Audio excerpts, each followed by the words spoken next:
बात वो करो जो औरों को अच्छी लगे, काम वो करो जो रब को अच्छी लगे, दोस्त वो बनाओ जो गम में सीने से लगे, पहचान वो बनाओ जो जाने के बाद लोगों को अच्छी लगे।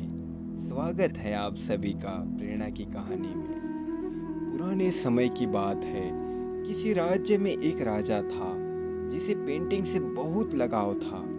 एक दिन राजा ने घोषणा की कि जो भी मुझे एक ऐसी पेंटिंग बनाकर देगा जो कि शांति का प्रतीक हो, तो मैं उसे मुंह मांगी कीमत दूंगा।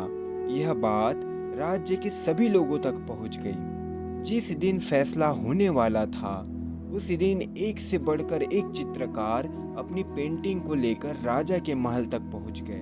राजा ने एक एक करके सभी की पेंटिंग देखी। सभी की पेंटिंग अपने आप में अत्यंत सुंदर थी, परंतु सभी की पेंटिंग देखने के बाद राजा ने सिर्फ दो ही पेंटिंग अलग रखवा दी। राजा को दोनों पेंटिंग बहुत पसंद आई। इन दोनों में से किसी एक को इनाम मिलने वाला था। पहली पेंटिंग एक सुंदर शांत झील की थी। उस झील का पानी बहुत साफ था। उस पेंटिंग के ऊपर नीला आसमान था और आसमान में रुई के गोलों के समान सफेद बादल थे। यह पेंटिंग में शांति साफ नजर आ रहा था। जो भी इसे देखता उसे ऐसा ही लगता था कि शांति को दर्शाने के लिए बहुत अच्छी पेंटिंग है। जो दूसरी पेंटिंग थी उसमें पहाड़ थे। पहाड़ बिल्कुल रूखे थे, वीरान थे।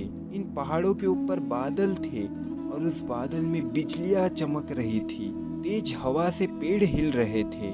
पहाड़ी की दूसरी ओर एक झरना था और झरने ने रौद्र रूप धारण कर रखा था। जो कोई भी इस दूसरी पेंटिंग को देखता वो यही सोचता था कि इस पेंटिंग का शांति से क्या लेना देना है।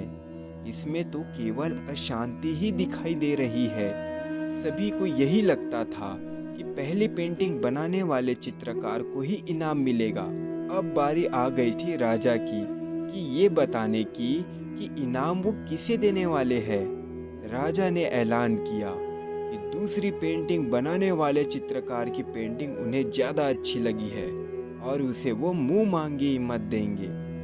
राजा की बात सुनकर सभी आश्चर्यचकित हो गए। राजा का फैसला सुनने के बाद पहले चित्रकार से रहा नहीं गया और उसने राजा से पूछ लिया, राजा जी, मुझे माफ कर दीजिए, परंतु आखिर आपको इस पेंटिंग में ऐसा क्या दिखा कि आपने उसे इनाम देने का फैसला ले लिया।